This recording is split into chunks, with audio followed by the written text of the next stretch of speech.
আজ বাংলাদেশের সংস্কার কার্যক্রম নিয়ে বিএনপি সহ কয়েকটি রাজনৈতিক দলের নেতাদের সঙ্গে গোলটেবিল করেছেন সফররত জাতিসংঘের মহাসচিব আন্তোনিও গুতেরেস। সেখানে বাংলাদেশের আগামী নির্বাচন পৃথিবীর মধ্যে নজির সৃষ্টি করবে বলে আশা ব্যক্ত করেন আন্তোনিও গুতেরেস।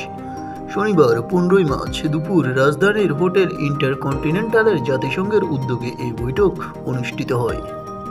দ্রুত ইলেকশন করা এবং একটা পার্লামেন্টের মাধ্যমে বাকি বিষয়গুলোকে আপনার করতে হবে। এটা একটা চলমান প্রক্রিয়া এবং জাতীয় ঐক্যের ব্যাপারে আমরা কথা বলেছি।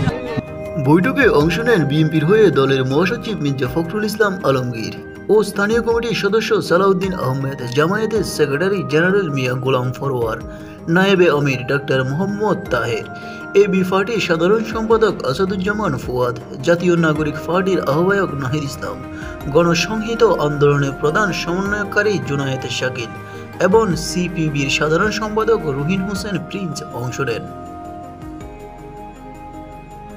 বৈঠক শেষে মির্জা ফখরুল ইসলাম সাংবাদিকদের বলেন, সংস্কার সম্পর্কে জাতিসংঘের মহাসচিবকে অবহিত করা হয়েছে। আমরা জাতিসংঘের মহাসচিবকে বলে এসেছি সংস্কারের বিষয়ে, আর সংস্কার তো অবশ্যই করতে হবে। সংস্কারের কথা তো আমরা আগেই বলেছি। তিনি আরও বলেন, আমরা বলেছি নির্বাচন কেন্দ্রিক যে সংস্কারগুলো আছে তা দ্রুত শেষ করতে হবে। নির্বাচিত পার্লামেন্টের মাধ্যমে বাকি বিষয়গুলো সংস্কার শেষ হবে। বিএনপি জাতিসংঘের মহাসচিবকে নির্বাচন বিষয়ে কোনো টাইম ফ্রেম দিয়েছে কিনা এই প্রশ্নের জবাবে মির্জা ফখরুল বলেন, এখানে টাইম ফ্রেমের কথা বলার কোনো প্রয়োজন নেই। নির্বাচন তো আমাদের অভ্যন্তরীণ বিষয়। নিউজ বাংলা 29।